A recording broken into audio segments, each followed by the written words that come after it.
अगर तुम भी उनमें से हो जो मिनाटो को वीक समझते हैं तो इस वीडियो के एंड तक तुम्हारी ये सोच बदलने वाली है। तो शुरू करते हैं मिनाटो की उस एबिलिटी से जिसने इसे yellow flash of the leaf बनाया, स्पीड।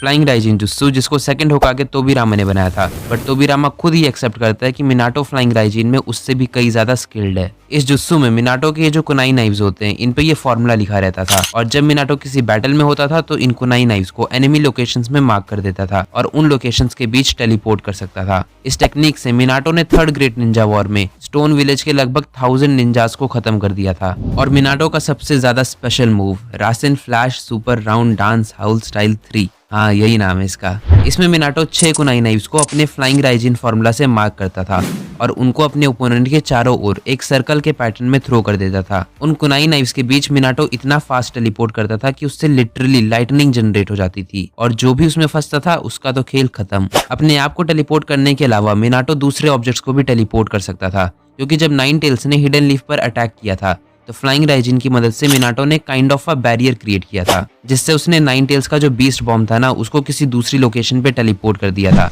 और विलेज को बचा पाया था। और फोर्थ ग्रेट निंजा वॉर में भी 10 टेल्स का जो बीस्ट बॉम्ब होता है उसको भी मिनाटो ओशन में टेलीपोर्ट कर देता है। और तुम लोगों को याद ही होगा कि फोर्थ ग्रेट निंजा वॉर में रीएनिमेशन जुत्सु के बाद जब चारों होकागे बैटलफील्ड में आ रहे होते हैं तो सबसे पहले बैटलफील्ड में पहुंचने वाला मिनाटो ही होता है और ये उसकी नेचुरल स्पीड थी, ना कि कोई टेलीपोर्टेशन जुत्सु। और जब हिरुzen यानी कि जो थर्ड होकागे थे वो वहां पहुंचते हैं तो वो कहते हैं कि मिनाटो हमेशा की तरह फास्टेस्ट है। मिनाटो अपने इस टेलीपोर्टेशन जुत्सु से इटाची के अमातेरासु और ओबिटो के कामुई को भी इजिली डॉज कर सकता है। तो इसमें तो कोई डाउट नहीं है कि Minato was the fastest shinobi that ever lived. दूसरा जुत्सु जो मिनाटो कर सकता था वो था शैडो क्लोन जुत्सु। इस जुत्सु को भी तोबिरामा ने इन्वेंट किया था और ये एक फॉरबिडन जुत्सु था। ऐसा इसलिए क्योंकि इस जुत्सु को परफॉर्म करने के लिए बहुत ही ज्यादा चक्रा लगता था और चक्रा खत्म होने का मतलब है डेथ। तो इससे हम ये कह सकते हैं कि अगर मिनाटो इस फॉरबिडन जुत्सु को परफॉर्म कर सकता था तो मतलब उसका चक्रा रिजर्व तो काफी ज्यादा था। तीसरा जुत्सु जो मिनाटो को बीस्ट बनाता है वो है समनिंग जुत्सु, जिससे मिनाटो गामा बुंटा जो कि माउंट मियोबोकू का चीफ टोड था उसको भी समन कर सकता था। इसके साथ साथ मिनाटो कंप्लीट सेज मोड भी कर सकता था। वो अलग बात है कि हमने कभी उसे एनीमे में सेज मोड में नहीं देखा, बट डेटा बुक के according he was efficient in using sage mode.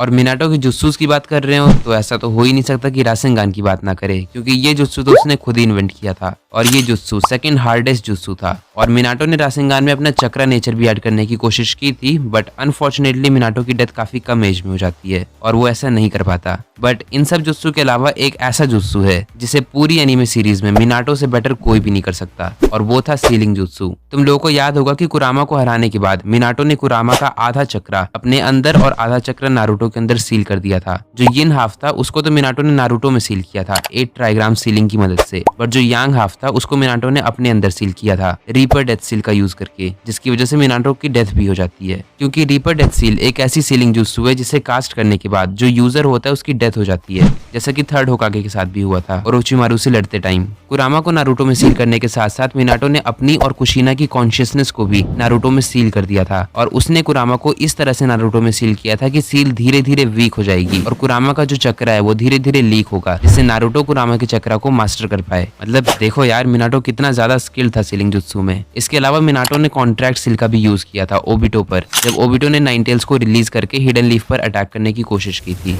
इस कॉन्ट्रैक्ट सील की वजह से ओबिटो कभी भी नाइन टेल्स को कंट्रोल नहीं कर सकता था, मतलब हमेशा के लिए नाइन टेल्स उसके कंट्रोल से जा चुकी थी।